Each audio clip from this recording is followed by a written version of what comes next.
Welcome to the Sagebrush Trail. Stories of the woods. From the prairies to the Yukon. I'm Mardell reading Riders of the Purple Sage by Zane Grey.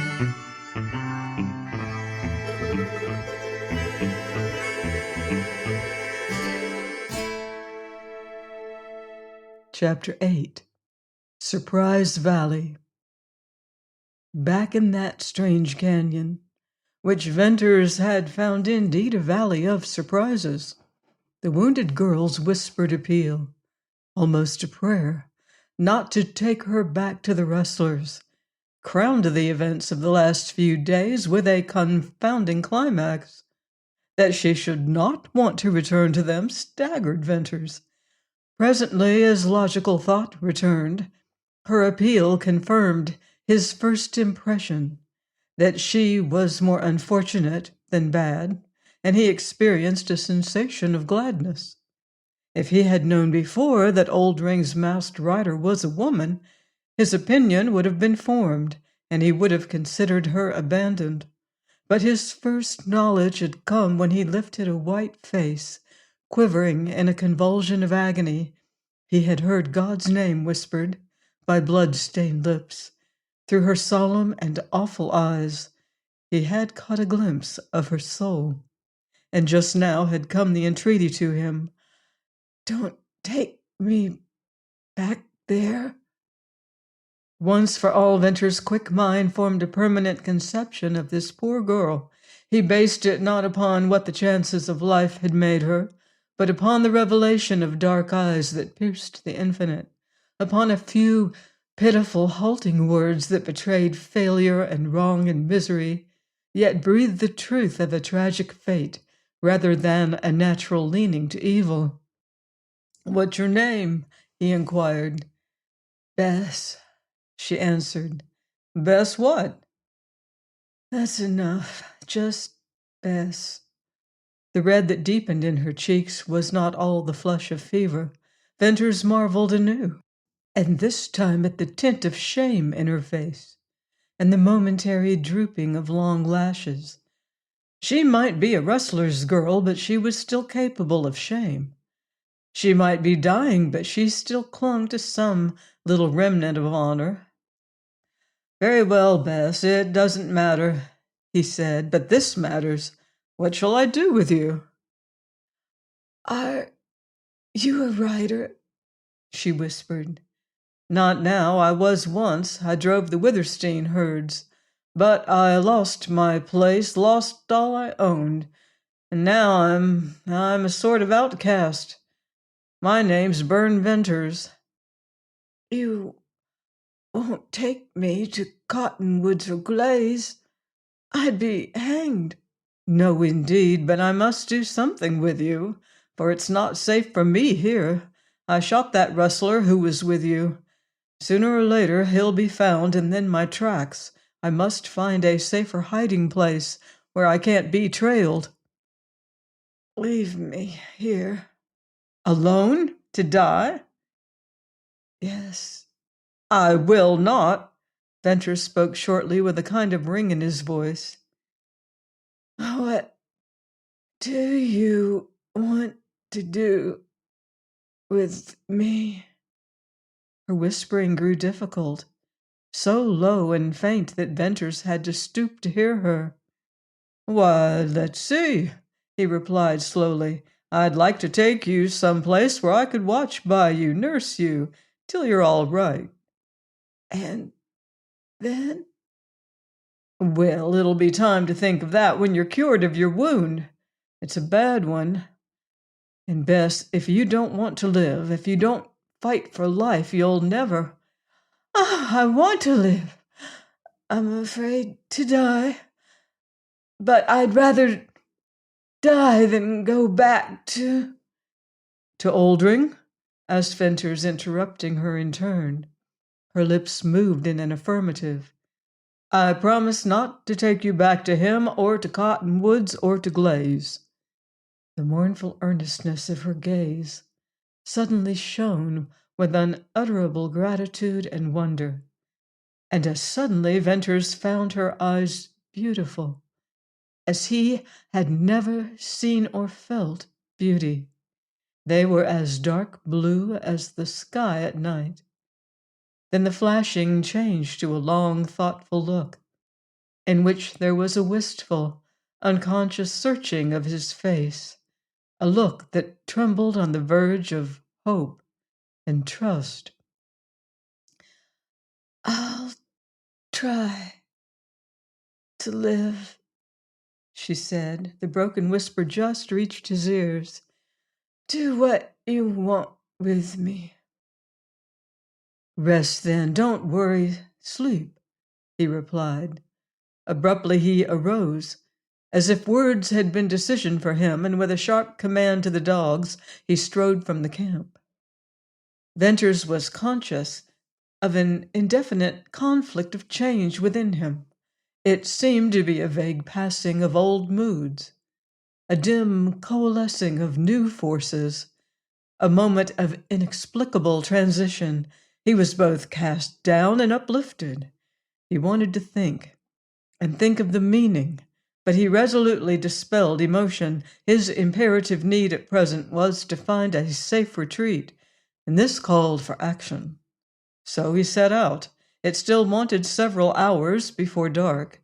This trip he turned to the left and wended his skulking way southward, a mile or more to the opening of the valley, where lay the strange scrawled rocks. He did not, however, venture boldly out into the open sage, but clung to the right-hand wall and went along that till its perpendicular line broke into the long incline of bare stone.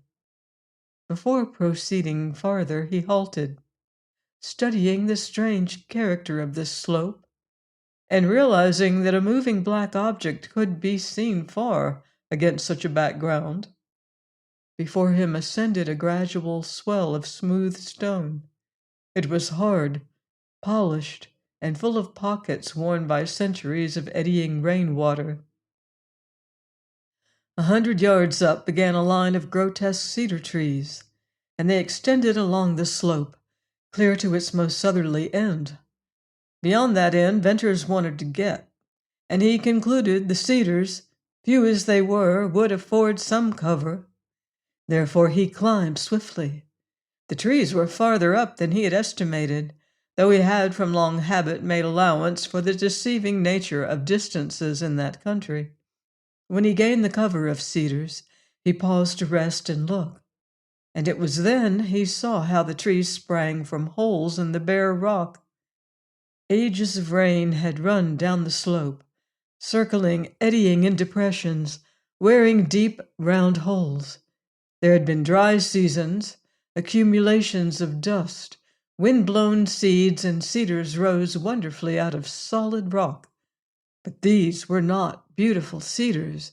They were gnarled, twisted into weird contortions, as if growth were torture, dead at the top, shrunken, gray, and old. Theirs had been a bitter fight, and Venters felt a strange sympathy for them. This country was hard on trees and men. He slipped from cedar to cedar, keeping them between him and the open valley. As he progressed, the belt of trees widened, and he kept to its upper margin. He passed shady pockets half full of water, and as he marked the location for possible future need, he reflected there had been no rain since the winter snows. From one of these shady holes a rabbit hopped out and squatted down, laying its ears flat. Venters wanted fresh meat now more than when he had only himself to think about. But it would not do to fire his rifle there. So he broke off a cedar branch and threw it. He crippled the rabbit, which started to flounder up the slope. Venters did not wish to lose the meat, and he never allowed crippled game to escape, to die lingeringly in some covert. So after a careful glance below and back toward the canyon, he began to chase the rabbit. The fact that rabbits generally ran uphill was not new to him, but it presently seemed singular why this rabbit, that might have escaped downward, chose to ascend the slope. Venters knew then that it had a burrow higher up, More than once he jerked over to seize it, only in vain, for the rabbit, by renewed effort, eluded his grasp. Thus the chase continued on up the bare slope. The farther Venters climbed, the more determined he grew to catch his quarry.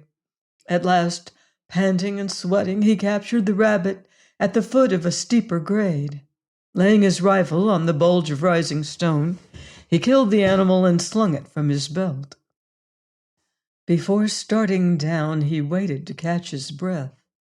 He had climbed far up that wonderful smooth slope, and had almost reached the base of yellow cliff that rose skyward, a huge, scarred and cracked bulk. It frowned down upon him as if to forbid further ascent.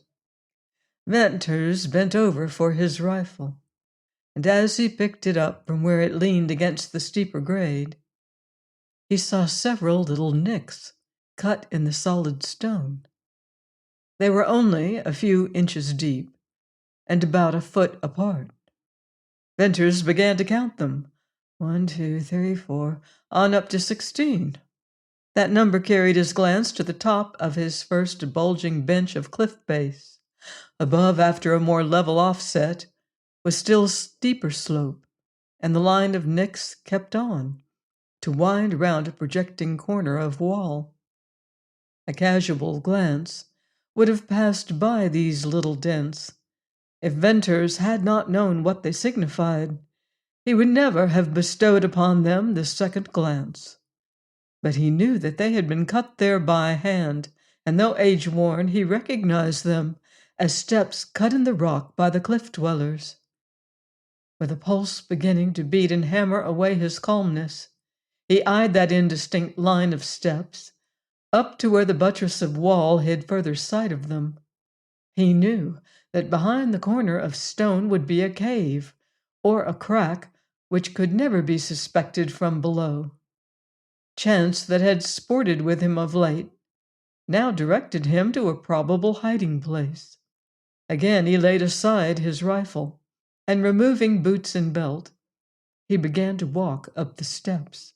Like a mountain goat, he was agile, sure-footed, and he mounted the first bench without bending to use his hands.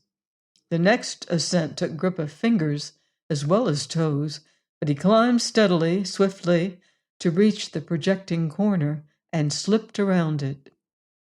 Here he faced a notch in the cliff. At the apex he turned abruptly into a ragged vent that split the ponderous wall clear to the top, showing a narrow streak of blue sky. At the base, this vent was dark, cool, and smelled of dry, musty dust. It zigzagged so that he could not see ahead more than a few yards at a time. He noticed tracks of wildcats and rabbits in the dusty floor. At every turn he expected to come upon a huge cavern full of little square stone houses, each with a small aperture like a staring dark eye. The passage lightened and widened and opened at the foot of a narrow, steep ascending chute.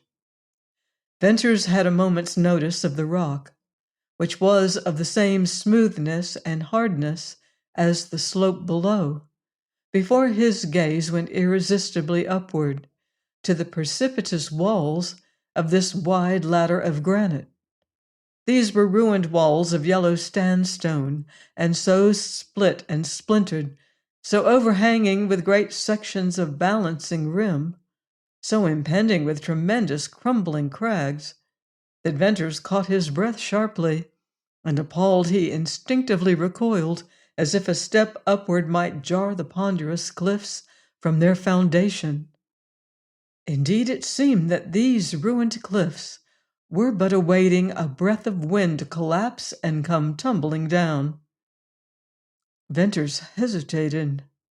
It would be a foolhardy man who risked his life under the leaning, waiting avalanches of rock in that gigantic split. Yet how many years had they leaned there without falling?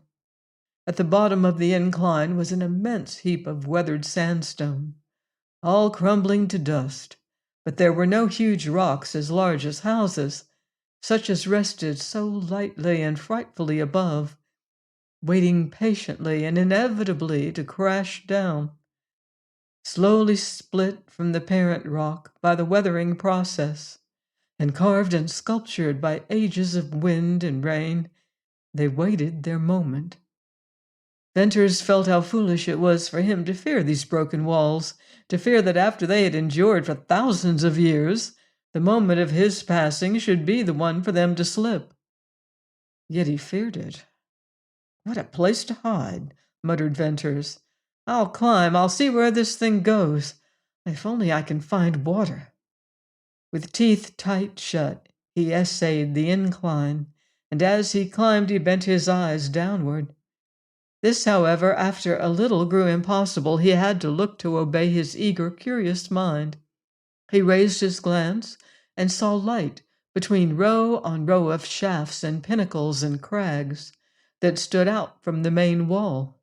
Some leaned against the cliff, others against each other. Many stood sheer and alone. All were crumbling, cracked, rotten. It was a place of yellow, ragged ruin. The passage narrowed as he went up. It became a slant, hard for him to stick on. It was smooth as marble. Finally, he surmounted it, surprised to find the wall still several 100 feet high, and a narrow gorge leading down on the other side. This was a divide between two inclines, about 20 yards wide. At one side stood an enormous rock. Venters gave it a second glance because it rested on a pedestal. It attracted closer attention. It was like a colossal pear of stone standing on its stem. Around the bottom were thousands of little nicks, just distinguishable to the eye. There were marks of stone hatchets. The cliff dwellers had chipped and chipped away at this boulder till it rested its tremendous bulk upon a mere pinpoint of its surface. Venters pondered.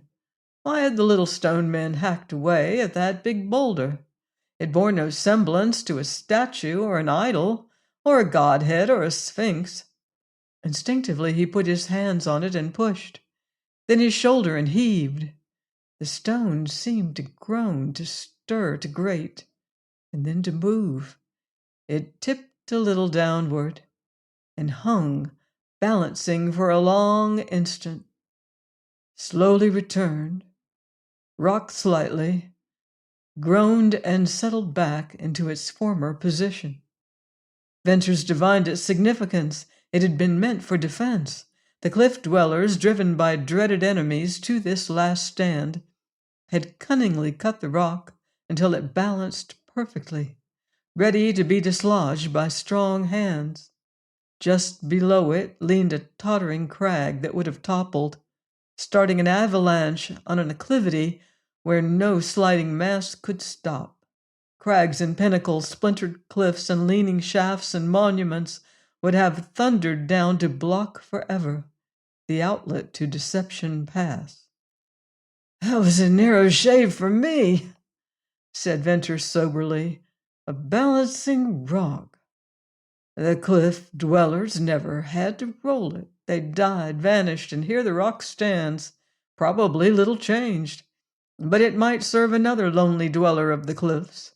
I'll hide up here somewhere, if I can only find water. He descended the gorge on the other side. The slope was gradual, the space narrow, the course straight for many rods. A gloom hung between the upsweeping walls. In a turn the passage narrowed to scarce a dozen feet, and here was darkness of night. But light shone ahead. Another abrupt turn brought day again, and then wide open space. Above Venters loomed a wonderful arch of stone, bridging the canyon rims, and through the enormous round portal gleamed and glistened a beautiful valley, shining under sunset gold reflected by surrounding cliffs.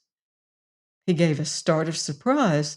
The valley was a cove a mile long, half that wide, and its enclosing walls were smooth and stained and curved inward, forming great caves. He decided that its floor was far higher Then the level of Deception Pass and the intersecting canyons. No purple sage colored this valley floor. Instead, there were the white of aspens, streaks of branch and slender trunk glistening from the green of leaves, and the darker green of oaks, and through the middle of this forest, from wall to wall, ran a winding line of brilliant green, which marked the course of the cottonwoods and willows. "There's water here, and this is the place for me," said Venters. "Only birds can peep over those walls. I've gone Oldring one better." Venters waited no longer and turned swiftly to retrace his steps. He named the canyon Surprise Valley, and the huge boulder that guarded the outlet Balancing Rock. Going down, he did not find himself attended by such fears as had beset him in the climb. Still, he was not easy in mind and could not occupy himself with plans of moving the girl in his outfit until he had descended to the notch. There he rested a moment and looked about him. The pass was darkening with the approach of night. At the corner of the wall, where the stone steps turned, he saw a spur of rock that would serve to hold the noose of a lasso. He needed no more aid to scale that place. As he intended to make the move under cover of darkness, he wanted most to be able to tell where to climb up.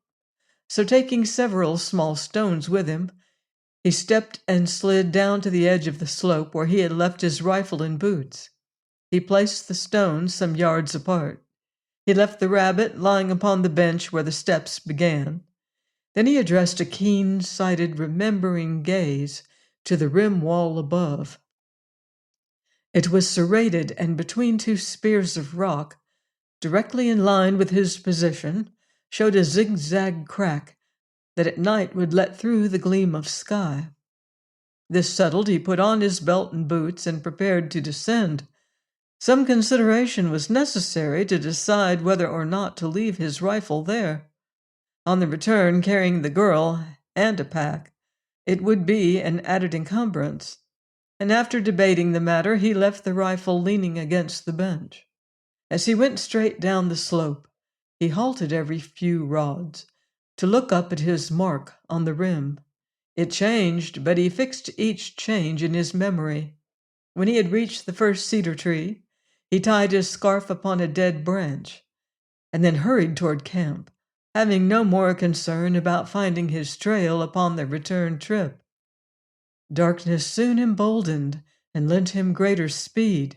It occurred to him as he glided into the grassy glade near camp and heard the whinny of a horse that he'd forgotten Wrangle. The big sorrel could not be gotten into Surprise Valley. He would have to be left here. Venters determined at once to lead the other horses out through the thicket and turn them loose. The farther they wandered from this canyon, the better it would suit him. He easily descried Wrangle through the gloom, but the others were not in sight. Venters whistled low for the dogs, and when they came trotting to him, he sent them out to search for the horses and followed. It soon developed they were not in the glade nor the thicket. Venters grew cold and rigid at the thought of rustlers having entered his retreat. But the thought passed, for the demeanor of Ring and Whitey reassured him. The horses had wandered away. Under the clump of silver spruces, a denser mantle of darkness, yet not so thick that Venters' night-practiced eyes could not catch the white oval of a still face. He bent over it, with a slight suspension of breath that was both caution lest he frighten her, and chill uncertainty of feeling lest he find her dead. But she slept, and he arose to renewed activity. He packed his saddlebags. The dogs were hungry. They whined about him and nosed his busy hands, but he took no time to feed them nor to satisfy his own hunger.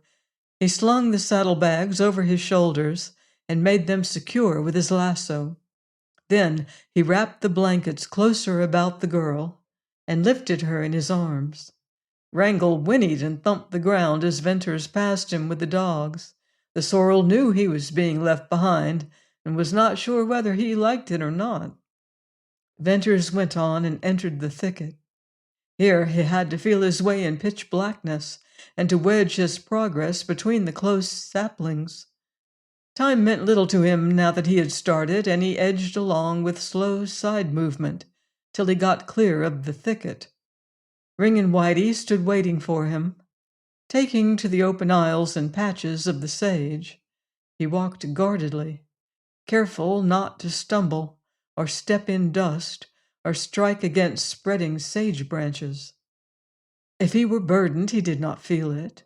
From time to time, when he passed out of the black lines of shade into the wan starlight, he glanced at the white face of the girl lying in his arms. She had not awakened from her sleep or stupor. He did not rest until he cleared the black gate of the canyon. There he leaned against a stone, breast high, and gently released the girl from his hold. His brow and hair and the palms of his hands were wet, and there was a kind of nervous contraction of his muscles. They had seemed to ripple and string tense. He had a desire to hurry and no sense of fatigue. A wind blew the scent of sage in his face. The first early blackness of night passed with a brightening of the stars. Somewhere back on his trail a coyote yipped, splitting the dead silence. Venter's faculties seemed singularly acute. He lifted the girl again and pressed on. The valley better traveling than the canyon. It was lighter, freer of sage, and there were no rocks. Soon out of the pale gloom shone a still paler thing, and that was the low swell of slope. Venters mounted it, and his dogs walked beside him. Once upon the stone, he slowed to snail pace, straining his sight to avoid the pockets and holes. Foot by foot he went up. The weird cedars, like great demons and witches chained to the rock and writhing in silent anguish, loomed up with wide and twisting naked arms. Venters crossed this belt of cedars, skirted the upper border, and recognized the tree he had marked even before he saw his waving scarf. Here he knelt and deposited the girl gently, feet first, and slowly laid her out full length. What he feared was to reopen one of her wounds if he gave her a violent jar or slipped and fell. But the supreme confidence so strangely felt that night admitted no such blunders. The slope before him seemed to swell into obscurity, to lose its definite outline in a misty, opaque cloud that shaded into the overshadowing wall. He scanned the rim where the serrated points speared the sky, and he found the zigzag crack. It was dim, only a shade lighter than the dark ramparts, but he distinguished it, and that served. Lifting the girl, he stepped upward, closely attending to the nature of the path under his feet. After a few steps, he stopped to mark his line with the crack in the rim. The dogs clung closer to him. While chasing the rabbit, this slope had appeared interminable to him. Now, burdened as he was, he did not think of the length or height or toil. He remembered only to avoid a misstep and to keep his direction. He climbed on, with frequent stops to watch the rim. And before he dreamed of gaining the bench, he bumped his knees into it and saw in the dim gray light his rifle and the rabbit. He had come straight up, without mishap or swerving off his course, and his shut teeth unlocked.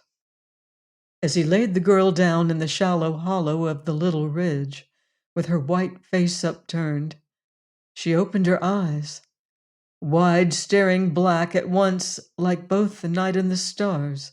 They made her face seem still wider. "Is it you?" she asked faintly. "Yes," replied Venters. "Ah, where are we?" "I'm taking you to a safe place where no one will ever find you. I must climb a little here and call the dogs. Don't be afraid. I'll soon come for you." She said no more. Her eyes watched him steadily for a moment and then closed. Venters pulled off his boots and then felt for the little steps in the rock. The shade of the cliff above obscured the point he wanted to gain, but he could see dimly a few feet before him. What he had attempted with care, he now went at with surpassing lightness. Buoyant, rapid, sure, he attained the corner of wall and slipped around it. Here he could not see a hand before his face, so he groped along, found a little flat space, and there removed the saddlebags. The lasso he took back with him to the corner and looped the noose over the spur of rock. "Ring, Whitey, come," he called softly. Low whines came up from below. Come, Whitey, ring," he repeated, this time sharply. Then following scraping of claws and pattering of feet, and out of the gray gloom below him swiftly climbed the dogs to reach his side and pass beyond. Venters descended, holding to the lasso. He tested its strength by throwing all his weight upon it. Then he gathered the girl up, and holding her securely in his left arm, he began to climb, at every few steps jerking his right hand upward along the lasso. It sagged at each forward movement he made, but he balanced himself lightly during the interval when he lacked the support of a taut rope. He climbed as if he had wings, the strength of a giant, and knew not the sense of fear. The sharp corner of the cliff seemed to cut out of the darkness. He reached it and the protruding shelf, and then, entering the black shade of the notch, he moved blindly but surely to the place where he had left the saddlebags. He heard the dogs, though he could not see them. Once more he carefully placed the girl at his feet. Then, on hands and knees, he went over the little flat space, feeling for stones. He removed a number, and scraping the deep dust into a heap, he unfolded the outer blanket from around the girl and laid her upon this bed. Then he went down the slope again for his boots, rifle, and the rabbit, bringing also his lasso with him. He made short work of that trip. "Are you there?" The girl's voice came low from the blackness. "Yes," he replied, and was conscious that his laboring breast made speech difficult.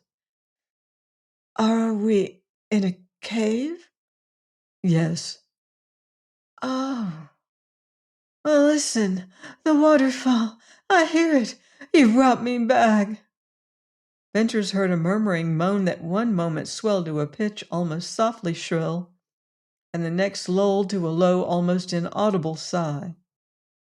"That's wind, blowing in the cliffs," he panted. "You're far from Oldring's Canyon."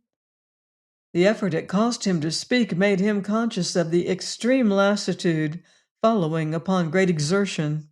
It seemed that when he lay down and drew his blanket over him, the action was the last, before utter prostration.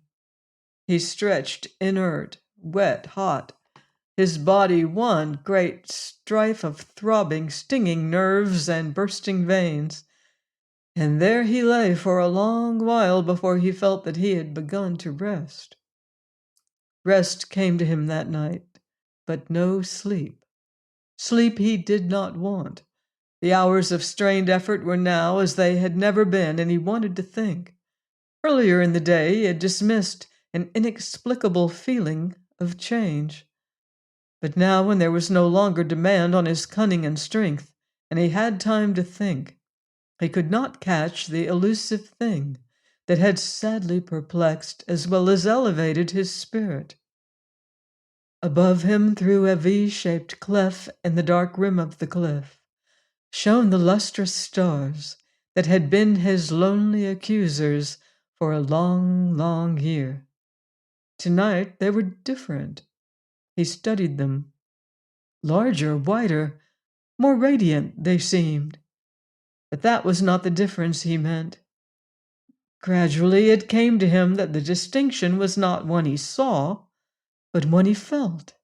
In this he divined as much of the baffling change as he thought would be revealed to him then. As he lay there with the singing of the cliff winds in his ears, the white stars above the dark, bold vent, the difference which he felt was that he was no longer alone.